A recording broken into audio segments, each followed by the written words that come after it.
that was like 2020. 2020. Tapos pandemic, and then it was a good time kasi the children here, there's a lot of children here. Hindi sila makalabas. Eh dito, at least dito, open space naman to provide them entertainment. Sabi ko, let's do something like this. So, parang natuwa lang ako because I'm like, no, I'm a child at heart. Lumalabas ng bansa, Pilipinas. Kaya excited sila sa snow talaga, mga bata. Pag nakikita ko ang apo ko masaya, siyempre masaya rin po ako.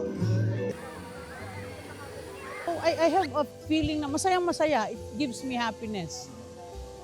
We spend a lot of money, but you know, you cannot buy happiness, di ba?